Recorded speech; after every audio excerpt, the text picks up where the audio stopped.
friends, and welcome to the third episode of the Curious Skein podcast. My name is Stephanie. I am the dyer behind the Curious Skein.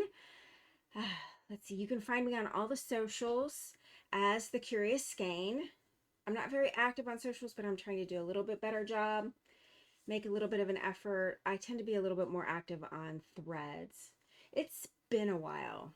I fully intended to record a podcast at the end of March.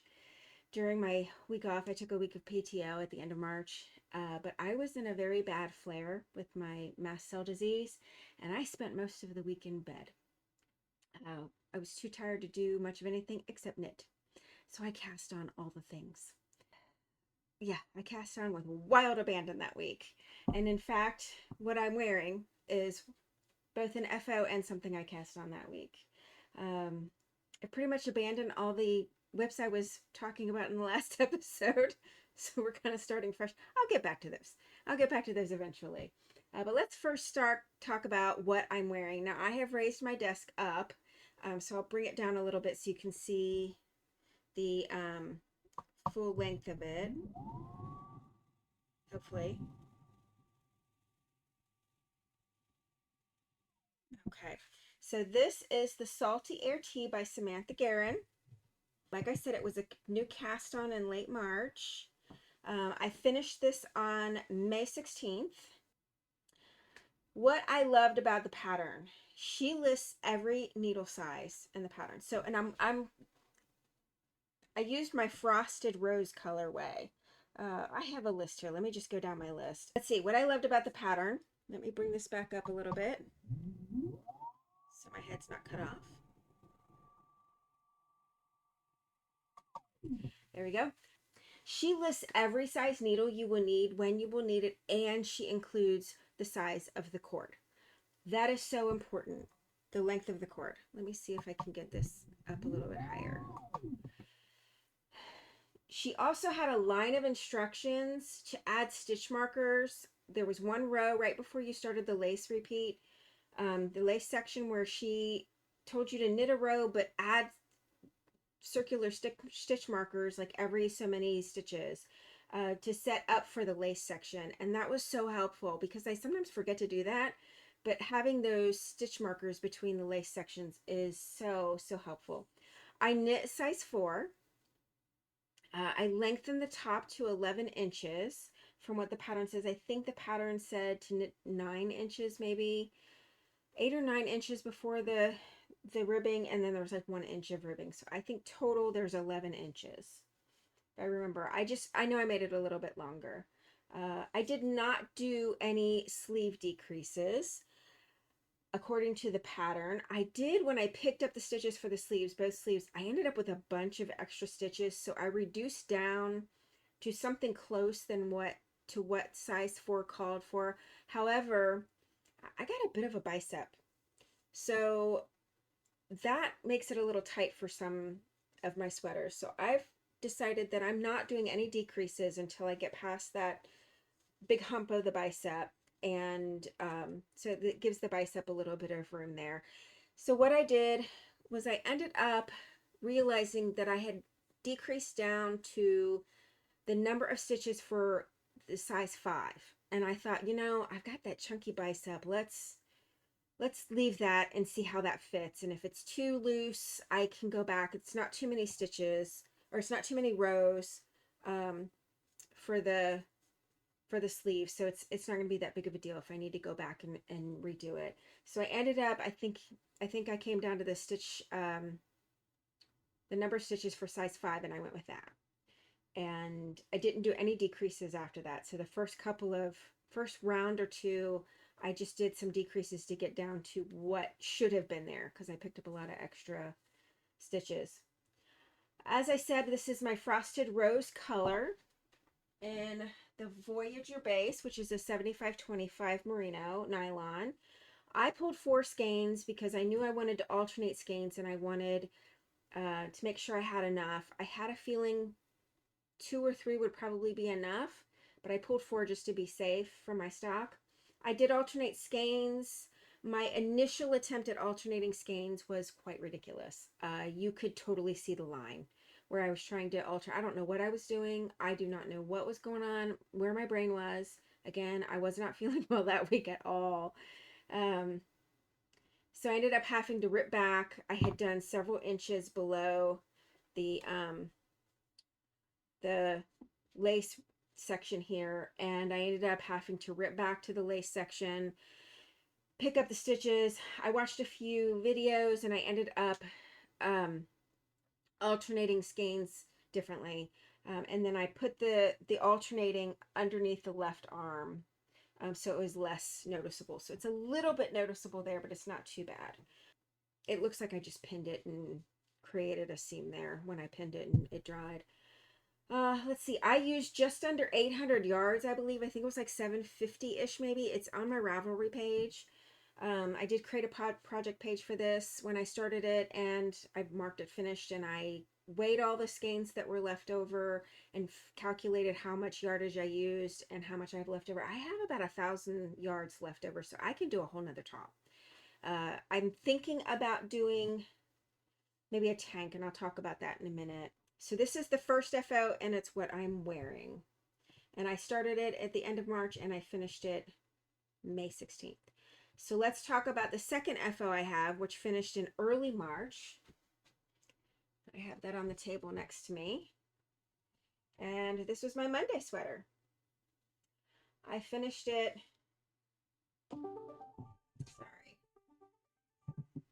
That is my alarm so that I get upstairs. It is currently Wednesday, March 27th at 8 o'clock.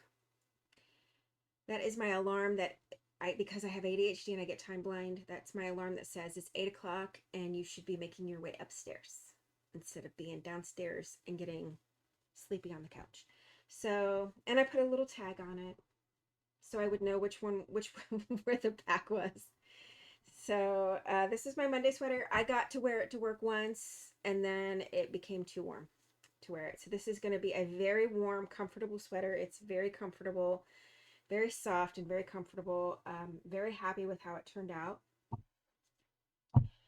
The yarn is Knit Pick, Swish DK, and Delft Heather. I used the recommended needles, the Chiaogu needles. And again, I used the recommended needles for this as well. I forgot to say that. I forget which needles they were, but I used the recommended needles for this. Talked about the yarn, Swish DK, Delft Heather, recommended needles. Again, with the sleeve decreases, I chose to wait to do sleeve decreases until I was down closer to my elbow.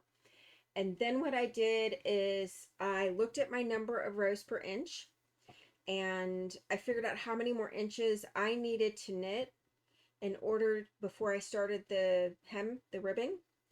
And I calculated how many decreases I needed, divided the decreases by 2, because there's 2 decreases each round you decrease. That's where I got wrong with my last podcast. I had the math wrong on that, but I think it was still every 5 rounds got me down to the right number of decreases. Either way, it fits great. It's very comfortable. So let's move on. Works in progress. I've set everything on a table next to me so that I'm not like bending down. This is in By the Bay Bag Co. bag. It's huge. This is what I was working out of for the Salty Air Tea. And right at the end, as I was finishing this up, I saw on social media, sorry, I am trying to get away from touching the table so that it shakes the camera a little less, but I don't know how well that's going to work. Let's put this on the chair behind me and see if that is helpful. So right at the end of finishing the Salty Air, I'm going to try and do a better job this time of not giving away the pattern either. Here we go. I saw the Early Light Pullover by Samantha Guerin as well. And I loved this pattern so much, and this is very similar. And I thought, oh, I have yarn for that. My Glacial Blue. And I thought this would be perfect. So I cast this on literally, I had cast this off and then I immediately picked this up and cast it on. And that night I worked through the short rows, got through the short rows, and then um, I think I waited to start the lace section till we got home because I was out with John. So on this one, I am the stitch marker. I just bought the stitch marker on Amazon, but I'm thinking of changing it because I've got some new ones, and I'll talk about the stitch markers here in a second. I'm through the lace section. I have done another increase round after the lace section, and I'm set up for the raglan increase section that's in the pattern. And then I think after that is when I'm supposed to split for the sleeves. But I think what I'm going to do, one of the projects said they picked up the collar and knit the collar and then tried it on before they split for the sleeves. So that's what I'm going to do. This is not the same exact yarn as what's in the pattern. It's slightly different. The gauge is just ever so slightly different, but this is the same yarn as this, just different color. So I felt I liked the way this knit up. I liked the needles that I used. So I just used the needles I used for this. They are different than what's in the pattern. I think this is, I think it's a 3.5 and a 3.25 maybe. This is a 3.5. So the collar will be probably a 3.25. So I did that. And then what I did was after I got so far along, I've just been double checking the gauge and I'm very, very close. And because this is knit with a little bit of positive ease, a couple of inches of positive ease, I'm not worried about it fitting. I just want to make sure it's long enough when I split for the sleeves that I'm not getting it too far up into my armpit, that I'm leaving myself some room there. So that is the early light. Also in this bag are the leftovers from the frosted rose. I've got, like I said, almost 1,000 yards for that. And I think what I'm going to do, I printed this out and I read through the pattern. I need to read through it again because I'm a little bit confused in a couple of spots, but I think it's going to be one of those things where I just have to cast on and go, and then it might make sense once I get to that part in the pattern. But I think I'm going to do the Weekend Cami by Amy Shear. I just want something light, something I can wear with shorts or like blue jean capris or something like that. I think it'll be very comfortable. So that is my first work in progress, and then a potential cast on. So let me move this back over and let's see what we've got next on my list.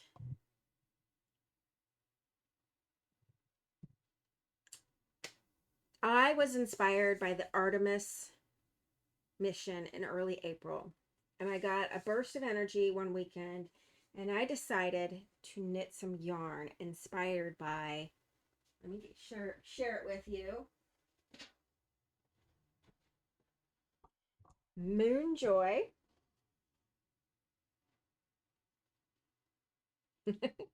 Moonjoy, and Earthrise. They're listed as a sock set. They come with a mini. Um, it's just so gorgeous. I'm just in love with it. So I actually have socks cast on.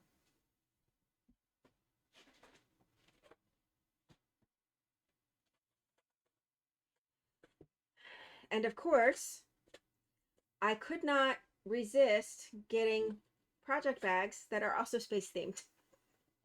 I went all out. So this bag, let's see, I have it listed. I did all this, I looked all this stuff up. This bag is from InspiredByNerd on Etsy. So this yarn, let me talk about the yarn a little bit more. So Victor Glover, I remembered hearing Victor Glover say that he was seeing gray, green, and browns on the surface of the moon. And then when they came back around from the dark side of the moon or the far side of the moon and reconnected to comms, there was a comment made that there were impact blasts or impact bursts, impact flashes that were blue. So that's where the navy blue comes in and why there's a navy blue skein. Okay, so that's what that is. And in the bag I have here, I've cast on both socks. And what I typically will do is I will take the full skein. Let's pretend this is a full skein. I get this little scale on Amazon and I set it on the scale. It's usually about 100, 110 grams. And then I take the outside edge or outside end of the yarn from the skein, put it back through the yarn winder, and continually weigh the first skein until it's about half the size. Okay, so both are cast on. This one is ready for the heel. And look at that stitch marker. It's a little astronaut on the moon. Come on, show. Turn around. Come on, turn around. Let me get it right. There we go. I'll put my fingernail on it. It's a little astronaut on the moon. If I can get it to show. Yeah, there we go. It's a little astronaut sitting on the moon. And these are by JenGStitchesandCraft on Etsy.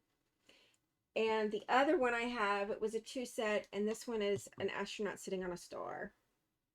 So this one I've done the cuff and I've started on the leg.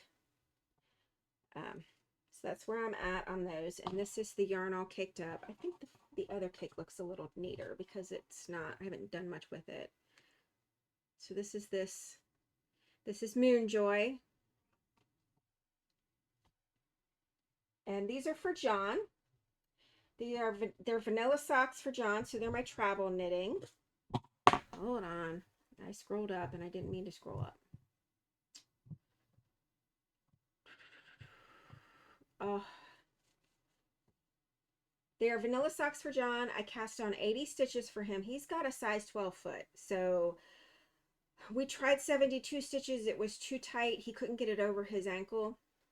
So I went up to 80 stitches. He likes how that is. I typically will do a German twisted cast on.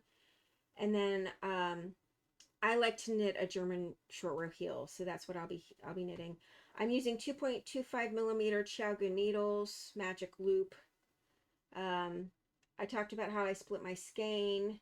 This scale was about $7 on Amazon, if I remember correctly. Let me put it back. It was about $7 on Amazon. And again, the bag is by InspiredByNerd. And the stitch markers are JenGStitchesandCraft on Etsy. And there are still a few sock sets of the Moonjoy and Earthrise available. The bag for this one is, let me scroll to my notes. So again, this is Earthrise. And the bag is the TheKnitMcKinley on Etsy. Again, this was inspired by the pictures of the Earth as the Integrity space vessel, spacecraft, rounded the backside of the moon and caught sight of the Earth again. And so I dyed up lots of green and teals and blues with specks of brown, and then there's a brown mini to go with it. And I have cast on both socks. This one, and then I'm on the cuff on this one. Sorry, let's see if you can see I'll show you the stitch markers here. So this stitch marker is like a little planet. Looks like Saturn a little bit. Let's see. I chose to do the Rockpool socks by Mina Philipp. I wanted a pattern for this one. These are for me. I wanted a pattern for these. Well, then I got so excited when I saw the Moonjoy socks knit up. I pulled a set for myself out so that I can knit myself a pair of Moonjoy socks. But these are the Earthrise, and you can see it knit up. I think it's very pretty. This stitch marker is by TheWoollyWolfe on Etsy, and they're celestial themed, I think is what they're called. Maybe celestial themed. Anyway, they're TheWoollyWolfe on Etsy, and wolf has an E at the end. So that's this one. I really like how this pattern is knitting up. That one. And then this stitch marker is just a moon. And there were a whole set of these. They came in a whole set. There was like a half dozen of them maybe. So yeah, so I'm not quite done with the cuff on this one, but it is cast on. And that helps prevent second sock syndrome for me. If I split the skeins and just get an extra needle and cast on real quick after I cast on the first sock, it really makes a big difference. Let me move these back over. The next work in progress I want to talk about. This I cast on. So I have a really huge deadline in March that hits right near the middle end of March, and I often take the week afterwards off. Every year, this is how this works. It's a big deadline for me. I'm heavily involved in making sure this project goes smoothly the day we release it. And I was stressed, and I didn't realize how bad of a flare I was in until I took some time off and I just rested for a couple of days. I found it really hard to get out of bed. I found it really hard to do anything. I had no energy for anything. So I just decided I can sit and knit. So that's what I'm going to do. So that's what I did. And I decided I wanted an easy, mindless cast on. Unlike the other projects I was working on, that blue frosted path sweater has a lot of texture on it. I get like 1 or 2 rows in and then I make a mistake, and it's very frustrating. The other sweater that John wanted me to cast on, the Stornoway, is just heavily cabled, and I haven't even got through the bottom ribbing of that one. It's 384 stitches or something along that lines. 350, 380 something stitches, I don't know.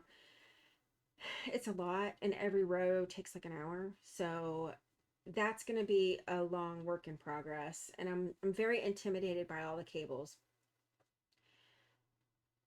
But that late March, I just wanted something easy, and so I started looking for, I said I haven't done a shawl in a while, and so I looked up some shawl patterns, and I found the, I don't know how it's pronounced, but I'm pronouncing it Jujuy shawl by Joji Locatelli.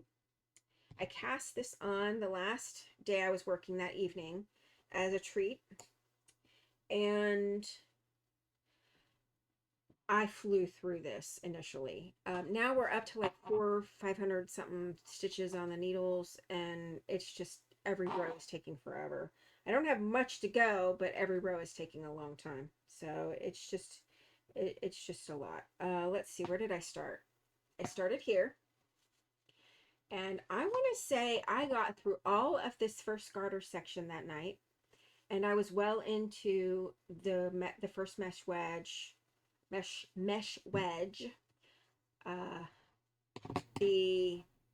By that night and the next day. So that's that. And then this section here is supposed to be striped between the multicolor and the next color, this color. So it kind of looks a little bit, kind of not. I don't mind. I like it. And then the last color, so this is Frosted Branches. These are my hand-dyed yarn. I started dyeing yarn last year because I wanted to dye yarn. I wanted a hobby that when I get into it, I could lose myself in it, and I could shut the world out and just focus on what I was doing. And sometimes knitting can be that, and sometimes it's not. And so I thought I'd try dyeing yarn, because when you get into that state of flow is when you really lose, you really release a lot of stress. And so that's what I wanted to do. So I decided I'm dyeing yarn I want to knit with, and so I just started casting on this year. So let's see, this is Frosted Branches, I believe. And then the blue, the light blue, is Frosted Path. And again, I've got a sweater's quantity that I'm knitting in that. And then this dark blue is Nightfall Blue. And I've got the yarn here. So this is frosted branches. The frosted path started falling apart, so it had to go into a little Ziploc baggie, but this is the frosted path.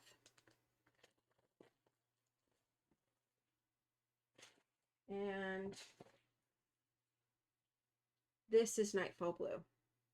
Now John decided, I said, why don't I try to knit you a simple sweater that is not as complicated as the cabled one. And so we picked out a pattern. I think I may have talked about this on the last podcast. I know I recorded video, but I was waiting to get my hair done, and my hair was not looking so good. And I had like every time I turned my head, there was like a weird, it almost looked like a bald spot. It was weird. That made me really self-conscious. So I didn't do anything with that video, but we've decided just a plain stockinette sweater. I'm gonna cast that on. So my plan is to cast that on maybe by the end of the summer. So I'm hoping to get 1 or 2 rows in of this and maybe finish this in another month or so. It's not a rush because it's a shawl. I'm not really using it much right now. So there's that. Let's see. Yeah, there's a picot bind off as well, so that's going to take some time. But I'm sure it's just going to be so pretty. So you just want to do it, even though you know it's going to take forever. All right, let's see. I bought a bunch of project bags. I've shown you some of the ones. This was another one that I got by InspiredByNerd because Wonder Woman. I just thought it was so cute. It's perfect for a pair of socks. It'll work great. And then I got these two from Charming Necessities. A coffee one, because I have been able to have some coffee every once in a while. I've been able to reintroduce coffee a little bit. I have to make sure it's almost all decaf. So I'm gradually weaning myself off of the caffeine and trying to use up the caffeine stuff, the stuff with caffeine in it, and just going with the decaf. And I had to get a low acid coffee, so I have to pay a lot of money for the stupid coffee. Yeah, I can have a little bit of coffee, so I'm excited about that. So I bought a bag that says coffee all over it to celebrate. And then I also got another library bag. I have one similar to this, but it's darker colors. So, because, you know, books. I've been reading a lot of books this year. It's audio, mostly audiobooks, but we'll talk about that later. Let's see what else. Stitch markers. Stitch markers. Let's talk about the stitch markers. Oh, Charming Necessities also sent me a couple of stitch markers with my order, which is nice. So let's talk about stitch markers. I did get an order from the Littlest Charm Co. that I ordered a while back, and it finally arrived. And so I have, can you see that? I don't know if you can see those. Maybe I'll try to take a picture of all of these. I've got like a little cupcake. This looks like a little gingerbread house door. There's a little book, because books. There's a sweater that I can put on one of my sweaters, one of my winter sweaters. I think this was maybe the one that was labeled June, because my birthday is next month. And then I don't remember ordering some of this stuff.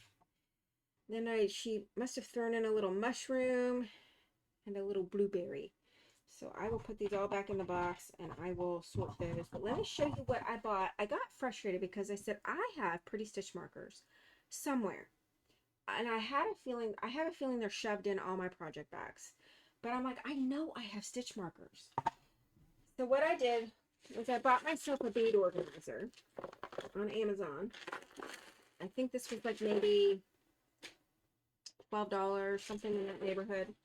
And I went around and found as many of the stitch markers as I could find. So I've got my little bulb markers in here. I've got the little circular ones I like to use for my pattern repeat, like when I have a lace repeat.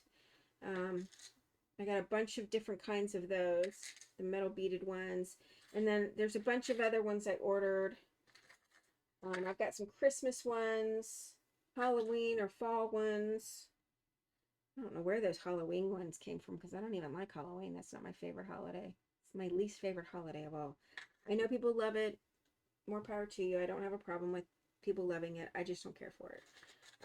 So anyway, so I put all of my stitch markers in one place so that I can find what hopefully find what I'm looking for.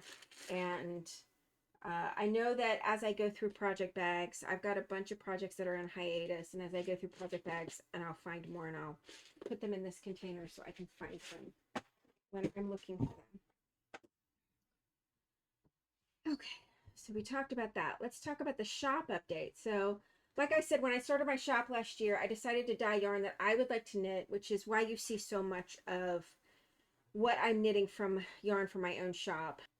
If you'd like a sweater's quantity of yarn, there is an automatic discount if you choose 5 or more skeins of the same color and base. So it's automatic. It'll automatically calculate at the time of purchase. Sorry, I have something in my eye.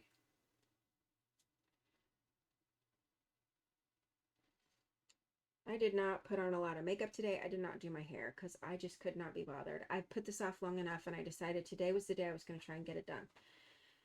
Okay, so also if you sign up for my newsletter, which I have not sent one out yet, I don't know when I will. Eventually I will. I'll figure that out and do that. But if you sign up for my newsletter and you confirm your email address, you will get a coupon code for 10% off your next order. It's a one-time code, but it can be combined with other discounts. So if you're looking for a sweaters quantity, you can combine the discount. I think it's a 10% discount on sweaters quantities and then another 10% off your entire order. Let's see, if you'd like a sweaters quantity of something and there's not enough of it in the shop, let me know. I'll add it to my dye list. I believe there's a way I can invoice you for it, so we can figure that out. And as I discussed earlier, I still have a few sets of the Moonjoy and the Earthrise sock sets left, but I've also dyed up a sock set for June because I'm all about the socks right now too. I've got a lot of socks on the needles. And I'm ready to wind this up and cast it on. It is so pretty. Hold on. Hold on.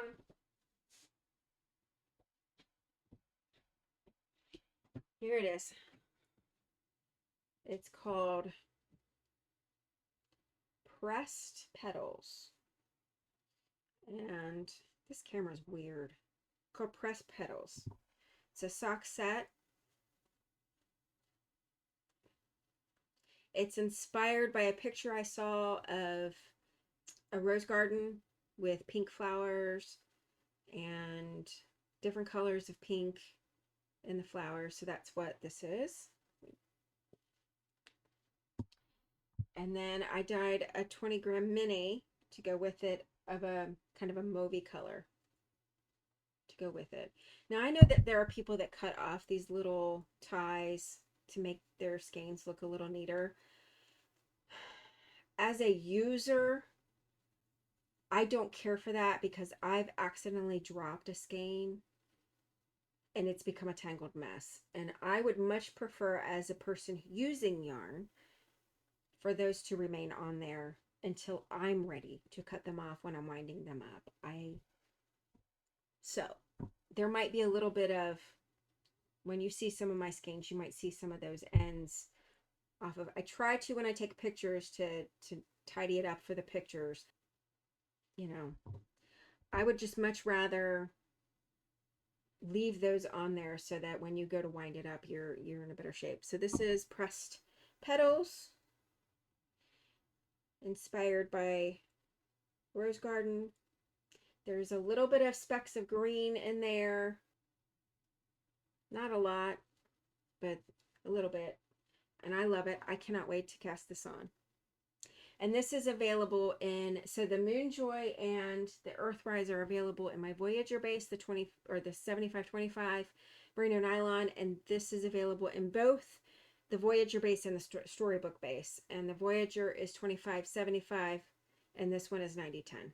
the storybook. This is the storybook. The storybook is just a little bit softer. So let's see. I think that's about it for shop updates. Yeah, I don't have needles for those socks, but you know what? I even put it in my notes. Who am I kidding? I'm probably going to buy needles once I get my next paycheck, which is Friday. So I have a feeling I'm going to be putting some needles in my cart and buying them this week. So let's move on to life stuff. As I said, work was crazy for the first half of the year. I took a little bit of extra time off around the Memorial Day holiday so that I could get a few things done around the house. That's the other alarm that says it's 8:30.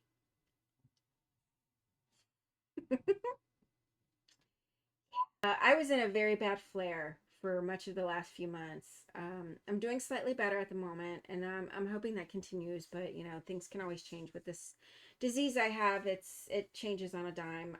I woke up this morning, thought I was going to go into the office. I was dressed. I had my lunch packed. I had my bag packed. I had everything in my book bag, and I was like, I should probably take something for this headache. And then it dawned on me it was a migraine. And that's always a leading indicator that I'm about to have a very bad flare. So I just said, we're just going to have to stay home. So that's what I did. Let's see. And one of the reasons I started this channel is because this disease is so isolating. You know, I struggle to get out of the house.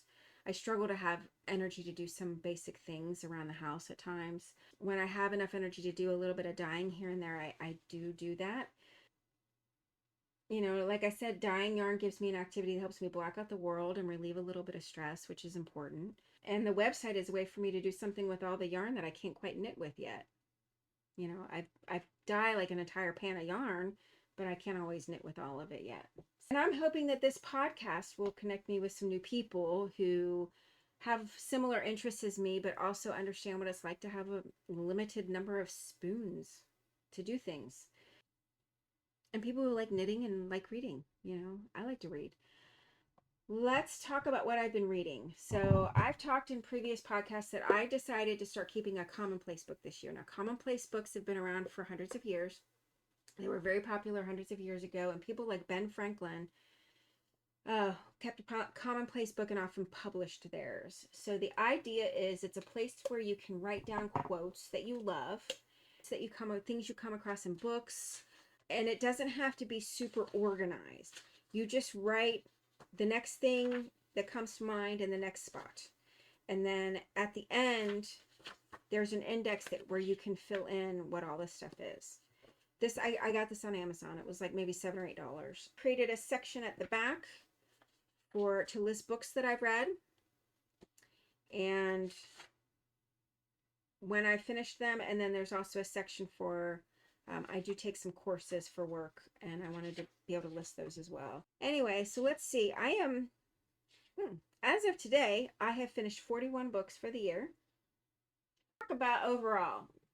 I finished the 6-book compilation of the first 6 books in the Lord Peter Wimsey series by Dorothy L. Sayers.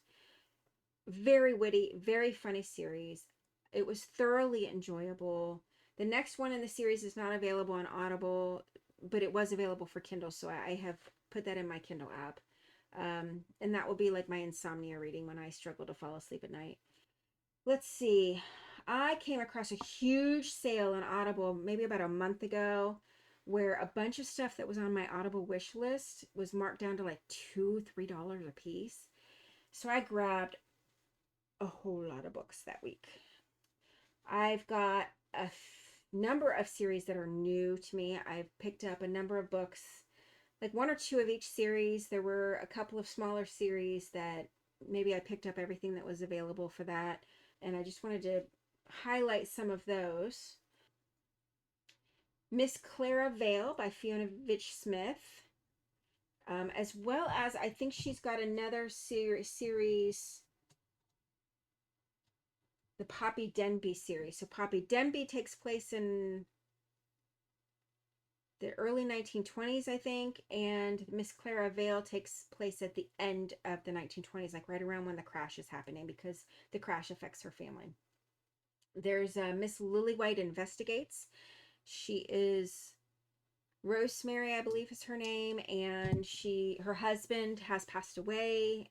She's been mourning him the last year. He owned an private investigative service. He worked as a detective prior to that, with the police, and she gets pulled into an investigation because he had given a woman his card on a train and said, if you ever need my assistance, let me know. And then he subsequently passed away. So she shows up at the house, and Rosemary realizes she recognizes her from her school days, from back where she grew up. And so she decides to see if she can't help her. Rosemary's got her friend. Vera is a well-known actress, gorgeous woman, always dressed to the nines. And so they're fun together. And then her brother shows up a lot. And they're investigating. I've read several of those, almost all of them. I think I've got maybe 2 left out of that series that I picked up. I've recently read the Miss Fortune series. She goes by Fortune, and she is a CIA operative who has had to go into hiding because there's a price on her head. And so she's had to go into hiding, and she is hiding in a small town in Louisiana called Sinful. And it is a hilarious cast of characters. Just too funny. I've also finished the first book in a series called The Seaside Knitters. It takes place just outside of Boston in a seaside town. And a woman left her law practice and bought a shop and decided to open up a knitting store, a yarn store. And so there's a group of characters that meet at the yarn store every week and get together, and that's kind of fun. So let's go through the stats. Total books for the year, 41. Total for March, I did not write this down, so my apologies. Let me count. 1, 2, 3, 4, 5, 6, 7, 8, 9, 10, 10 in March. April, 1, 2, 3, 4, 5, 6, 7, 8, 9. 9 in April. And so far in May, 1, 2, 3, 4, 5, 6, 7, 8. 8 in May. And these vary in size. Some of the series, like the Miss Lillywhite Investigates, they run about 5 or 6 hours. Some of the other series are more like 8 or 9. And there's some books that I've listened to that are a little shorter. There's the Midworth Mysteries series they might be about 4 or 5 hours. And then the same authors, Matthew Costello and Neil Richardson, also author the Cheringham series, which are considered more like episodes. They're like 3 hours long, 3.5 hours long. One thing I would point out, if you're going to buy books in Audible, pay attention to how much your credits are costing you. Depending on how many credits you buy at a time or what your subscription level is, know what you're paying for your credits so that you are not using a credit on something that would cost you less if you paid outright for it. So some of the books that I picked up, like I said, there was that sale, and they were like $2, and no way was I going to waste a $12 credit on a book that I could pick up for $2. So I picked up a lot of books that week, really cheap, and saved my credits for books that are a lot more expensive, that are normally in the $15 to $20 range.